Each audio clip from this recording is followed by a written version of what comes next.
Well, That's a good the question. first thing I should say is that we can renew it, you know, because it had been there sitting for 3 years, nothing happened. And then now we renew it for another 3 years. It takes us up to 2027. Unfortunately, though, our coverage would have been exhausted based on this trigger event. So you hope that nothing happens next year or the year after that. But we continue to pay regular premiums. So we pay, of course, those are going to go up, as any sort of insurance type scheme will have that happening. So premiums will go up. Jamaica can renew it again. There's no reason not to do it.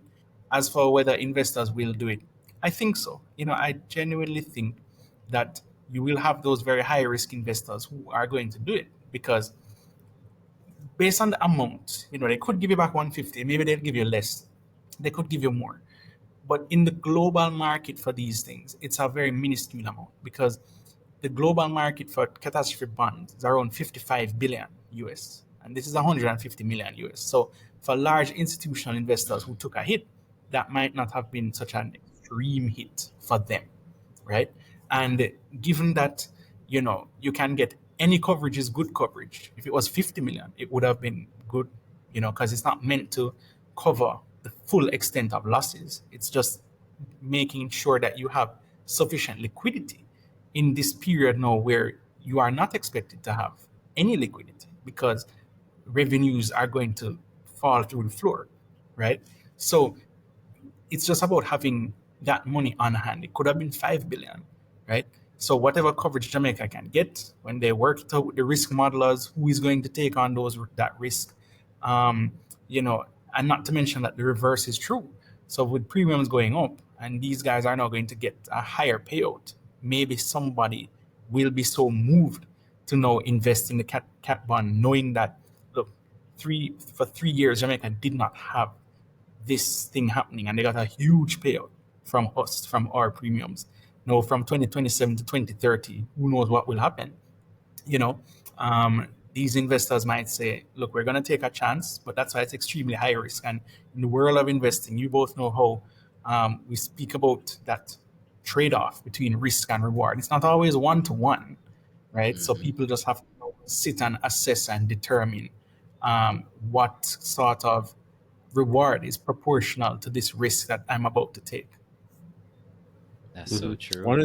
One of the things I was thinking about, I'm not sure if you know, or maybe you could ballpark the numbers, or this would be, I think, something that would be nice for the government to show. So, for example, I'm thinking about it like a stock. So, say you put 150 grand in a stock or 150 million in a stock.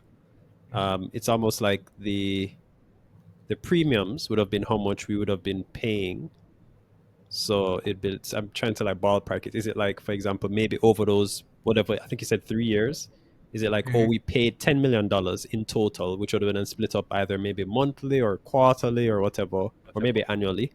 And we paid 10 million, but we got 150 million. So people could maybe kind of understand the level of return that we got. I don't know if you know the ballpark numbers on that.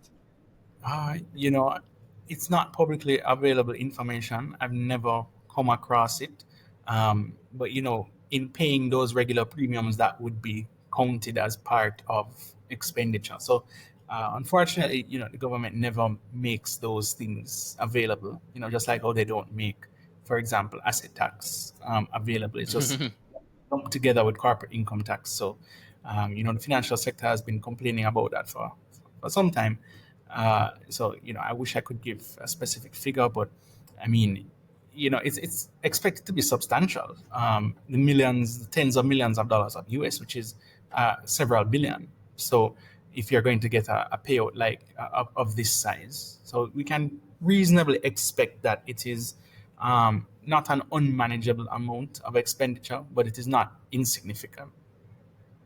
One of the things I was even thinking about is before this happened, I'm sure that if you maybe check back in maybe articles or things online, people were actually maybe saying, hey, why do we have this or something like that, But then now look at them, being proven. They'll be like, oh, no, it's a good thing we have this, So, yeah, I'm happy that we were, I guess, forward thinking to do this. I hope that we are able to get more insurance because all I see is that my view is that it's not whether or not we will get another serious storm. It's really just a matter of when and how Right. we are able to come back from that, or how much damage we are able to, sustain. Right. Yeah. So, if we could be absolutely sure that we would not get a Category 5 hurricane, there would be no need for a Cat 1. So, but we're not absolutely sure because the probability of that happening is so, whether it's low, it could be very infinitesimal, extremely small. It exists, not zero, right? So for that extremely small risk, you have to have something. So, just that old adage, it's better to have insurance and not need it than to not have it but need it.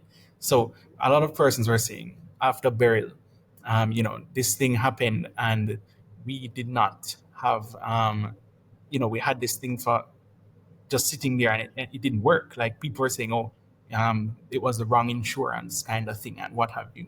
And, it just was there, but had circumstances been slightly different. Like, for example, Beryl was 959 millibars in terms of its centralized air pressure. And it passed through a grid that required it to be 950 millibars. So 9 millibars was the difference between the Cat 1 being triggered and it not being triggered. So, Wow. what is 9 millibars? It could have been 8, it could have been 1. The point is, there is always a possibility that something like this will happen. So it's better to have it on hand. So, I mean, the opportunity cost is now, where would I have found that 24 billion if I didn't get it from this Cat 1?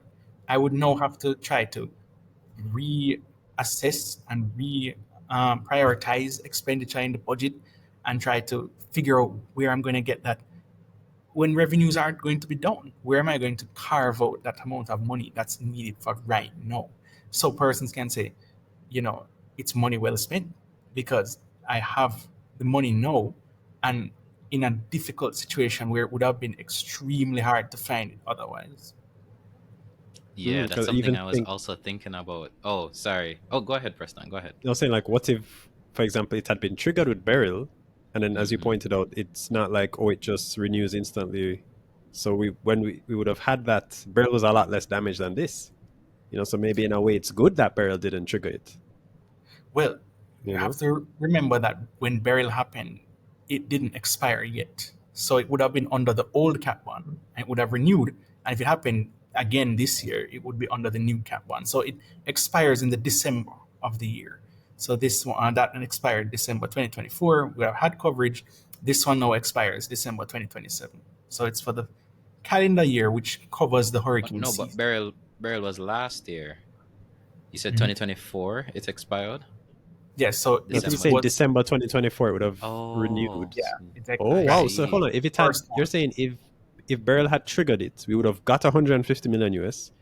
It would have then Mhm. renewed end of December 2024, and then if when Melissa triggered it, we would have got an additional 150 million US. That's right. Oh Yeah. wow!